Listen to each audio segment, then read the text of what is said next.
Well, this is unfortunately not good news for game preservation, and this is specifically coming just from the United Kingdom, but unfortunately I do think that this is actually going to set the stage for other countries going forward on issues like this, which is really just not good overall for game preservation. But I have been wrong before, and well, this is one of those situations where I certainly hope I'm wrong about this. But essentially, yesterday, the United Kingdom had a petition on their government website that reached over 10,000 signatures, and that requires the United Kingdom's government to respond to it. Now, this petition basically asked for government intervention in the cases of video games that are disabled permanently by their creators or their studios. These usually are live service games or online-only games. Now, a common misconception about this petition is that it is asking these games to remain online indefinitely. That is not true. Obviously, that is pretty ridiculous to expect that, especially if the game just kind of dies in popularity. Yeah, it would essentially be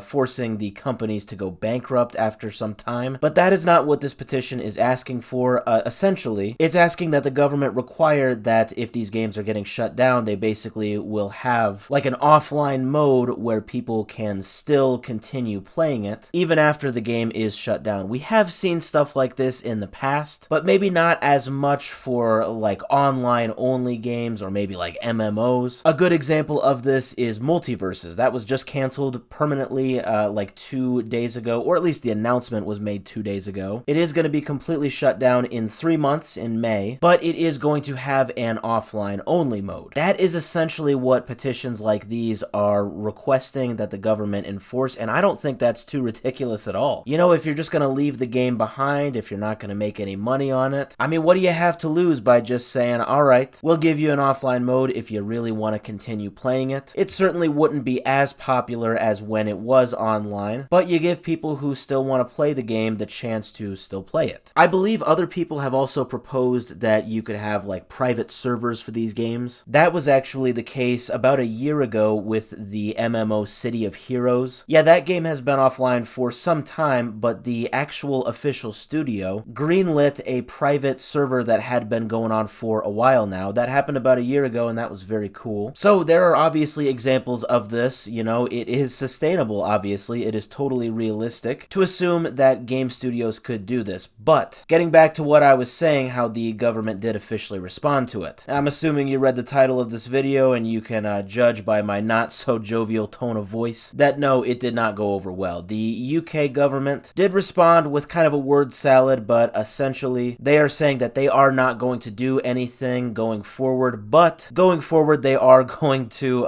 monitor the ongoing issue. If you want my advice, I wouldn't hold your breath on that. And unfortunately, the way I see it, I really do think that with some similar petitions and movements that have been going on in other countries, this could very well set the stage for how other governments may respond. Again, I very much hope I'm wrong. In my opinion, also, I could see some game studios speak with government officials and possibly try to convince them to, yeah, not sign stuff like this. Because when I think about it, you know, it probably could be in, like, you know, corporate best interest to not have offline versions of these games because, well, hey, maybe your game was really good. Maybe, let's say, for example, it's like RuneScape 2, and that's really good, but you're coming out with RuneScape 3. What I'm getting at is that if you have this policy, you'd have to keep RuneScape 2 in an offline mode, and some people might not go to RuneScape 3 in that example. Thus, the investors and corporate, they don't get as much money from the consumer. They don't stand to profit from games that are offline or in private servers. So unfortunately, I don't think that most game studios would really be very fond of stuff like this. So if in other countries, maybe like in the US or in Japan, if stuff like this gets close to being passed federally, I don't know, who knows what some